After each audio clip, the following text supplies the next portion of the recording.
ईमान के खातिर अपनी जान कुर्बान करने वाली एक दिलेर खातून जिसने मूसा अलैहिस्सलाम की परवरिश की और बचपन में उन्हें फ़िरौन के जुल्म जबर से बचाया। लेकिन जब उस खातून ने अल्लाह पर ईमान लाया तो फ़िरौन ने उसके साथ क्या सलूक किया और ऐसा क्या हुआ कि इस खातून को दुनिया की अजीम तरीन औरत का लक़ब दिया गया।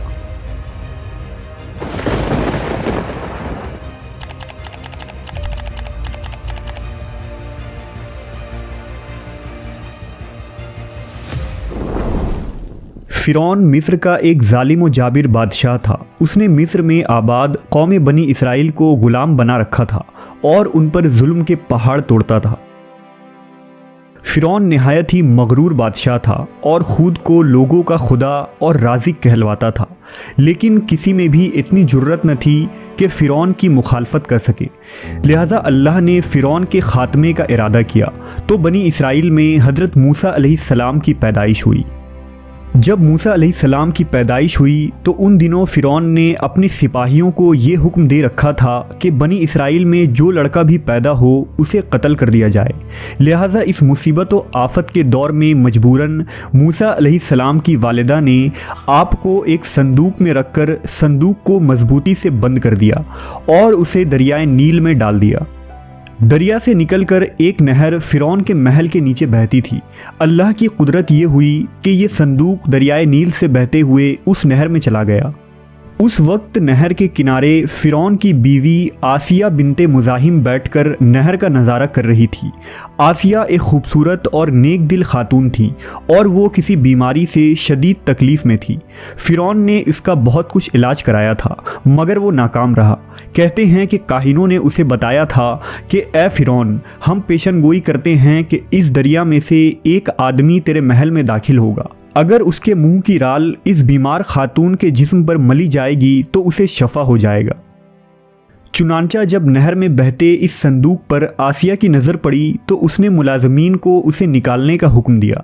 जब उस संदूक को पानी से निकाला गया और उसे खोला गया और मलका ने इस बच्चे को देखा तो उसे यूं महसूस हुआ कि एक बिजली सी चमकी है जिसने उसके दिल को मुनव्वर कर दिया है। आसिया के दिल में इस बच्चे की मोहब्बत ने घर बना लिया। इस बच्चे का लौबे दहन जैसे ही उनके हाथों पर पड़ा तो उन्हें शिफा हो गई। फ़िरौन की बीवी आसिया की बदन से कोई लड़का न था और वो बे औलाद थी। लिहाजा इस पाक दिल खातून की ममता जाग उठी और उसने मूसा अलैहिस्सलाम को गोद ले ली। इस तरह अल्लाह की कुदरत से मूसा अलैहिस्सलाम की परवरिश उसी फ़िरौन के महल में हुई जिसने आप अलैहिस्सलाम के हाथों से हलाक होना था। दरअसल लफ्ज़ फ़िरौन उस दौर में मिस्र के बादशाह का लक़ब हुआ करता था। मूसा अलैहिस्सलाम के क़िस्से के सिलसिले में दो फ़िरौनों का ज़िक्र आता है। एक वो जिसके ज़माने में आप पैदा हुए और जिसके घर में आपने परवरिश पाई, और दूसरा वो जिसके पास आप ईमान की दावत और बनी इसराइल की आज़ादी का मुतालबा लेकर गए और जो समुंदर में गर्क हो गया। लिहाजा बीबी आसिया का खाविंद जिसने मूसा अलैहिस्सलाम को अपने महल में रखा, इस फ़िरौन का नाम रामेसस सानी बताया जाता है। दरअसल बीबी आसिया रयान बिन वलीद की पोती थी। रयान बिन वलीद वही बादशाह था जो यूसुफ अलैहिस्सलाम के दौर में अजीज़ मिस्र था और उसने हज़रत यूसुफ पर ईमान भी लाया था।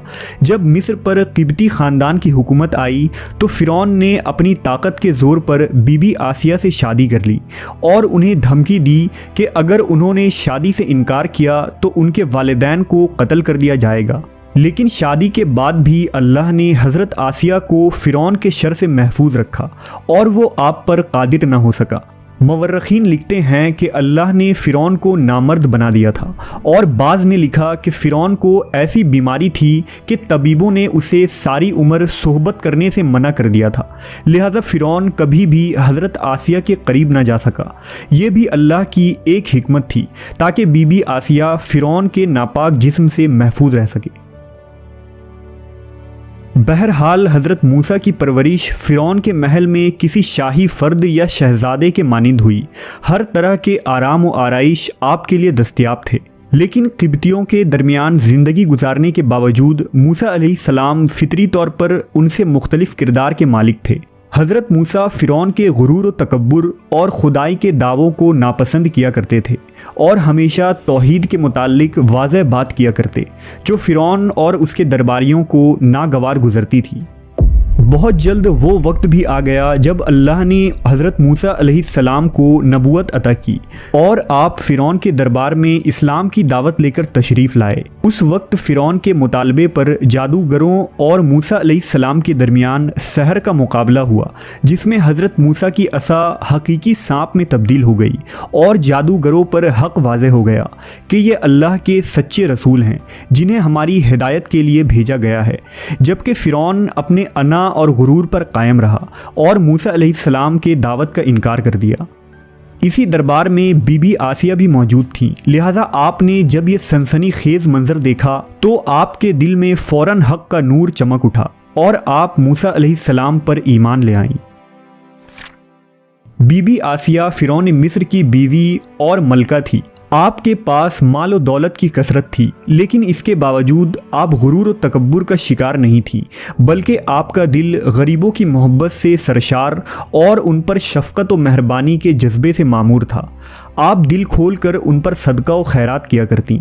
इसी वजह से आपको उम्मुल मसाकीन यानी मिस्कीनों की माँ भी कहा जाता है।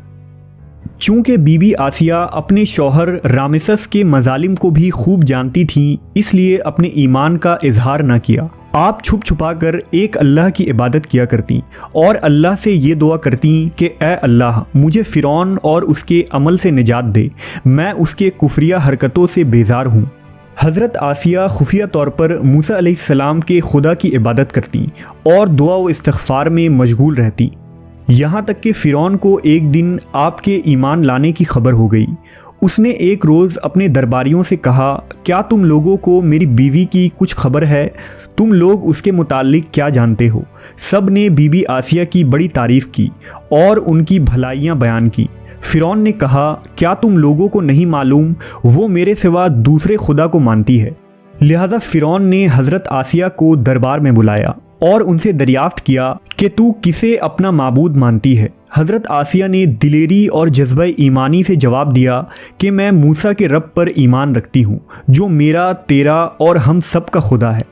फ़िरौन इस बेबाक जवाब पर गज़बनाक हो गया और बहुत जल्द पूरे शहर में इस बात की शोहरत हो गई कि फ़िरौन की बीवी और मलका ने फ़िरौनी तौर तरीके को ठुकराते हुए दीन मूसा कबूल कर लिया है। पहले तो फ़िरौन ने बीबी आसिया को समझा बुझाकर, तरगीब दिलाकर और डरा धमकाकर मूसा अलैहिस्सलाम के दीन को छोड़ने को कहा, लेकिन जब उसने हज़रत आसिया के चट्टान जैसे मजबूत ईमान और जज्बे को देखा तो उसने जुल्म व बर्बरियत से काम लेने की ठान ली। फ़िरौन ने अपने अहलकारों को हुक्म दिया कि आसिया को तपते हुए रेगिस्तान की धूप में लिटा दिया जाए, लिहाजा आपको शदीद गर्मी में रेत के तपते मैदान में छोड़ दिया गया। फ़िरौन उस जगह दौरा करता रहा और कहता रहा कि अब तू बाद आ जा, अगर तूने मेरी बात मान ली तो महल की शाही ज़िंदगी और आराम व आराइश तेरी मुंतज़िर है। मगर हज़रत आसिया पर इसका कोई असर न हुआ, क्योंकि आपको जन्नत के उस लाफ़ानी मोहल्लात पर ईमान था जो अल्लाह ने उन्हें अता करने का वादा किया था। जब फ़िरौन ने हज़रत आसिया की साबित कदमी को देखा तो उसने आपको शहीद करने का फ़ैसला कर लिया। उसने अपने सिपाहियों को हुक्म दिया कि बड़ी से बड़ी चट्टान कहीं से उठा लाओ और आसिया को चित लिटाओ और वो चट्टान उस पर गिरा दो। लिहाजा जब ये लोग पत्थर लाए और हज़रत आसिया को लिटाया गया तो आपने आसमान की तरफ निगाह उठाई तो परवरदिगार ने हिजाब हटा दिए और जन्नत को और वहाँ जो महल उनके लिए बनाया गया था उसे उन्होंने अपनी आँखों से देख लिया। आखिरकार उस पत्थर को आप पर गिरा दी गई और आपकी रूह परवास कर गई।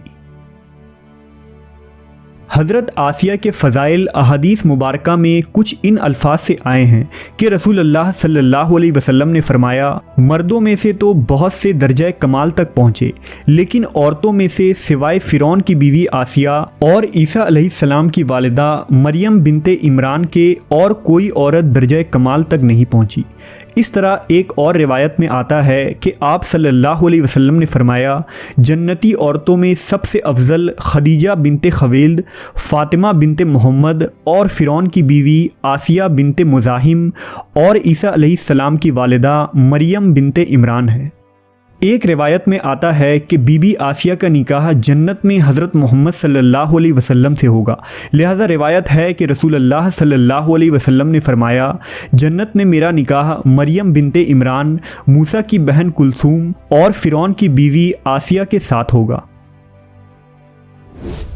हमने देखा कि हज़रत आसिया ऐसी हुकूमत के साथ, ऐसे दरबार के अंदर इस कदर माल व दौलत, इताअत गुज़ार ग़ुलाम और कनीज़ों के साथ में एक बेहतरीन ज़िंदगी थी, लेकिन उन्होंने हक़ को कबूल किया और मूसा अलैहिस्सलाम के दीन पर ईमान ले आई। हालांकि उन्हें मालूम था कि ईमान लाने की वजह से उनकी तमाम खुशियाँ और मकाम व मनसब छिन सकता है, यहाँ तक कि जान भी जा सकती है, लेकिन आपने हक़ को कबूल किया और अपने गुज़श्ता आमाल पर तौबा कर ली। बिलाशुबा तौबा करना और ईमान पर मजबूती से कायम रहना कोई आसान अमल नहीं, लेकिन जो शख्स भी इस दुनिया की मुश्किलात से गुज़र कर अल्लाह की इताअत करेगा और इंसानों के बजाय अल्लाह से डरेगा तो आखिरत में उसके लिए बेहतरीन लाफानी ज़िंदगी है।